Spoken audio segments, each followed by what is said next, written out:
ବ୍ରାହ୍ମଣ କିଏ? ବ୍ରାହ୍ମଣ ଶରୀର କୌଣସି ତୁଚ୍ଛ କାମ କରିବାକୁ ଇଚ୍ଛା କରେ ନାହିଁ। ଏହି ଶରୀର କଠୋର ତପ କରିବା ପାଇଁ ତିଆରି ହୋଇଛି ଏବଂ ବ୍ରାହ୍ମଣ ନିଜର ନିର୍ଦ୍ଧାରିତ କର୍ମ କରି ଶରୀର ତ୍ୟାଗ କଲା ପରେ ଅନନ୍ତ ସୁଖ ପ୍ରାପ୍ତି କରେ। ଦାନ, ଧର୍ମ, କ୍ଷମା, ଦୟାଶୀଳ ଏବଂ ଅହିଂସା ଗୁଣ ଦ୍ୱାରା ଯେ ସମ୍ପନ୍ନ ସେ ହିଁ ବ୍ରାହ୍ମଣ ଅଟନ୍ତି।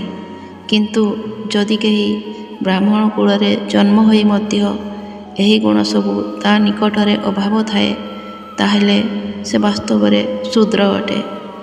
ଚରିତ୍ର ହିଁ ବ୍ୟକ୍ତିର ଜାତିର ଆଧାର ବା ମାପକାଠି। ଉତ୍ତମ ଚରିତ୍ର ବାଲା ବ୍ୟକ୍ତି ହିଁ ବ୍ରାହ୍ମଣ ଅଟେ। ସେ ଯେଉଁ କୁଳରେ ହେଉ ପଛେ, ବ୍ରାହ୍ମଣ ତାକୁ କୁହାଯାଏ। ଯିଏ ବ୍ରାହ୍ମଣ ଜାତି ଓ କୁଳରେ ଜନ୍ମ ନେଇ ବ୍ରାହ୍ମଣଙ୍କର ଷଡ଼କର୍ମ ବେଦ ପଢ଼ିବା, ପଢ଼ାଇବା, ଯଜ୍ଞ କରିବା, କରାଇବା, ଦାନ ଦେବା ନେବା କରେ, ନିତ୍ୟ ଧ୍ୟାନ କରେ ଏବଂ ବେଦ ଦ୍ୱାରା ଯାହାର ବୁଦ୍ଧି ପରିଷ୍କୃତ ହୋଇଥାଏ। ବେଦ ଅର୍ଥ ବ୍ରହ୍ମା ଅଟେ।